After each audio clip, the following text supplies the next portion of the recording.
guys. G'day. G'day. Come on, let's try that again. I said g'day. So much better. Now, welcome to Paradise Country's main arena show. My name is Naya, and today I'm with my two very good friends. We have Ash and we have Carrie. Can they get a big round of applause? Nicely done. Now, today we're going to show you some tools and tricks to be done at Australian farms and stations. So the first being our good old Australian stock whip, which is what we use to help us move livestock by the very loud noises they make. Now, we can break these guys down into three main parts. So first we have our wooden handle, which can be partially or fully bound in leather, acting as an anchor for the rest of our whip. We then move on to our main body of the whip. Now, we all have leather whips, so it's made out of 6 to 12 plats of kangaroo hide. Now, this part of the whip needs to be really strong yet flexible to outstand a hot summer's working day. And finally, we move on to our business end of the whip, and this is what we call our cracker. Now, traditionally, it was used out of our horse's mane and tail hair, but to save that, we now use a piece of material called baling twine. Now, this is the part that moves so fast, breaking the sound barrier, making the very loud and sometimes very annoying noise you're all about to hear. So today, both my amazing ladies on the end, they're going to show you 3 different ways that we can crack our whips. The first being our Catalan's cracky style that we have behind us and crack it out in front of us. Oh. I'll go again. There we go. We then have our over the head, which is what we use for riding our horses and our quad bikes. And lastly, we have our helicopter, which is what we use when our girls are running late to work. Big round of applause!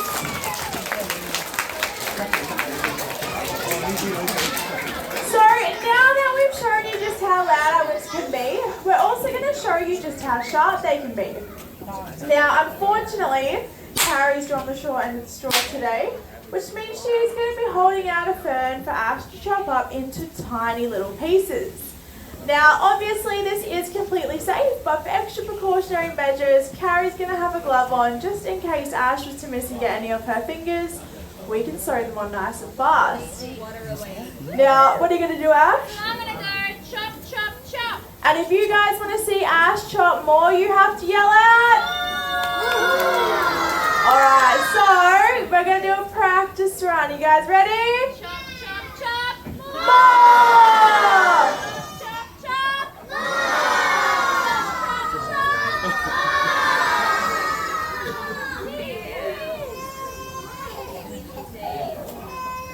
More!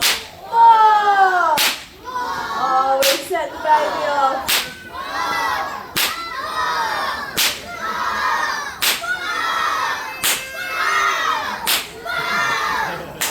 Oh, big round of applause. That was pretty good.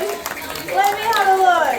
Oh, there's like 20 more chops. Put your hands up if you reckon there's more chops left in this. Oh, okay, my school kids, are you all listening really carefully? Point to your favourite teacher. Oh, right down the end in red. Yes, big round of applause. Come and hold it for us.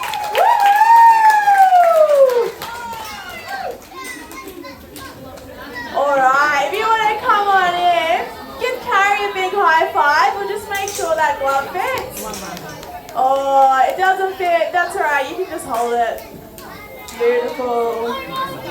Nice and out. Oh, we can't do that. We can't. We're going to have to do a safer trick. Alright, so can you face the audience for me? Just put both your hands out. Wave bye.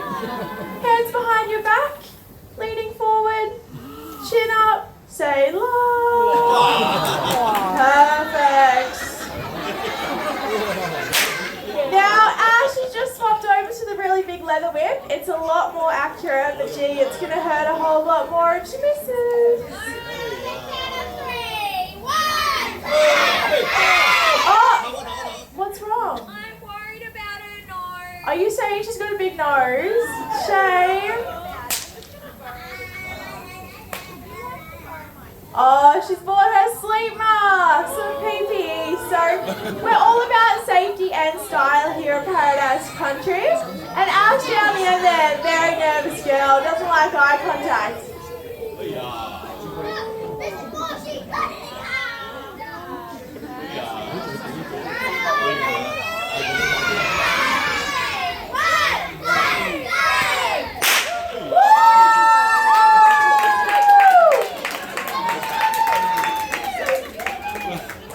Cleaning half. You can keep it as a souvenir.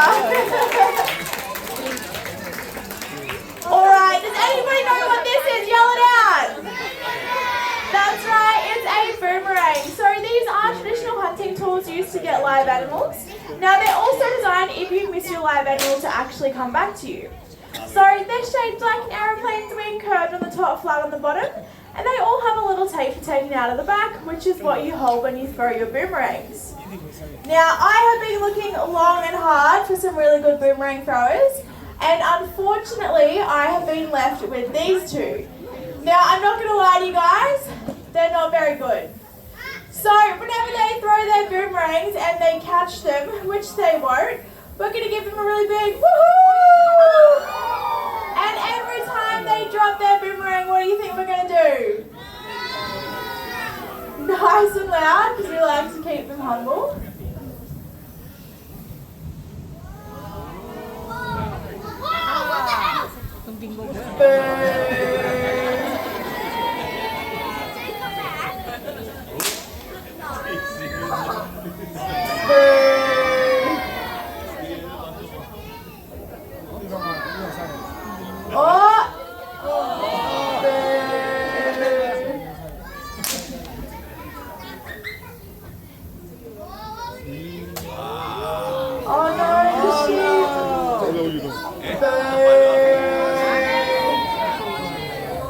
It's a bit windy.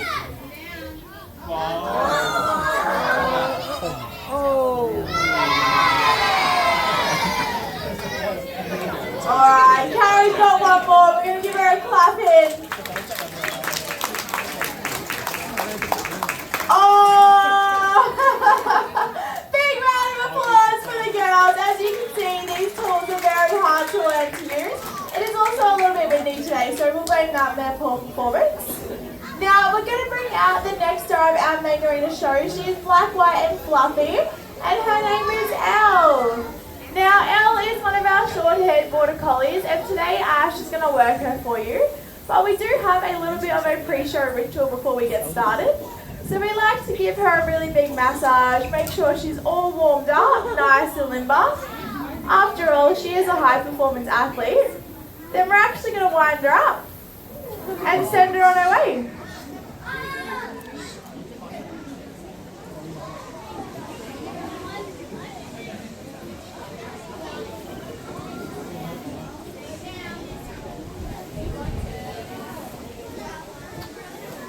Now, Elle is going to make her way down to the bottom end of our arena and bring up these sheep for you guys to have a little bit of a closer look at.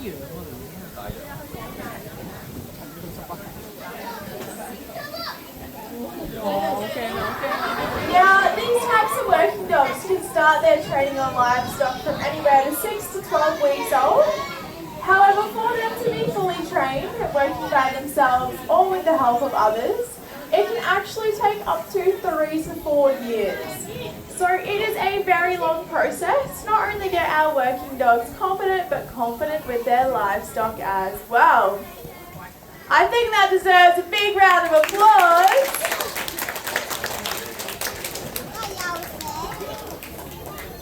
Now, if you watch Ash really closely up the front, you'll notice her using a variety of voice commands, hand signals, noises. We can even use our stock whips for cues as well. Now, we are super lucky here at Paradise Country, and we actually have 2 different working dogs. So we not only have Elle, but we also have a male called Will. Now, both of our working dogs, they go off different voice commands and hand signals. So even though you might be trained to work one dog, you definitely won't be able to work the others. Now, Elle's going to pop our sheep up and over the bridge. And when she does, we'll give her a big round of applause.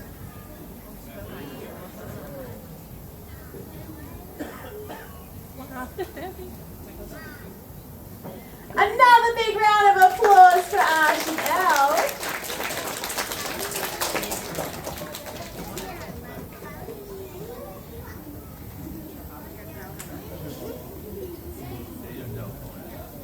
Now, at the end of a hard working day, the most important thing is to bring your livestock home. So Elle's going to make her way back up to the top end of our arena and pop the sheep in the little pen next to me. Now, once these dogs are fully trained, they can actually replace up to 10 to 12 stockmen out on a working farm or station, making them an extremely valuable asset to our Australian farmers.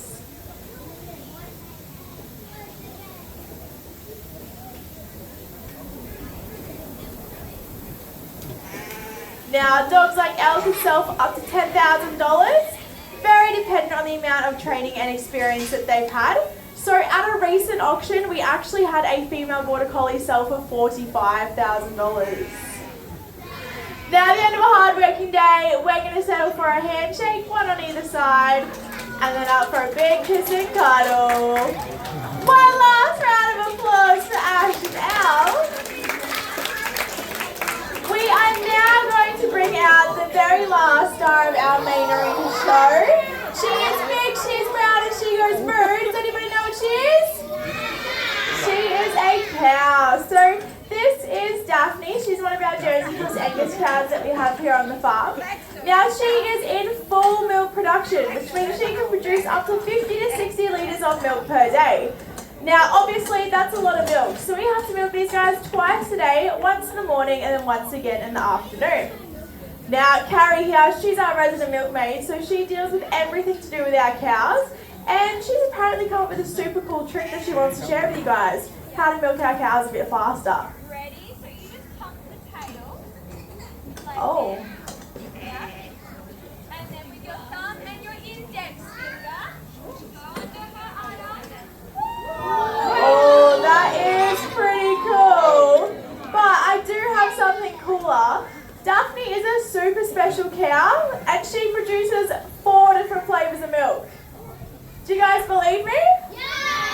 Oh, I think you should try it. Do you want to see her try it? I think you should stick your head under. It's chocolate. Chocolate. She is a little brown cow. It's strawberry. Strawberry. Banana. Banana, not your fave? What's this last one? That one's coffee. Coffee. Whoa. Big round of applause for Carrie and Daphne. Now, unfortunately, that does bring us to the end of our main arena show, but we hope you guys have an awesome day in Paradise Country, and we'll see you all next time. Bye, guys.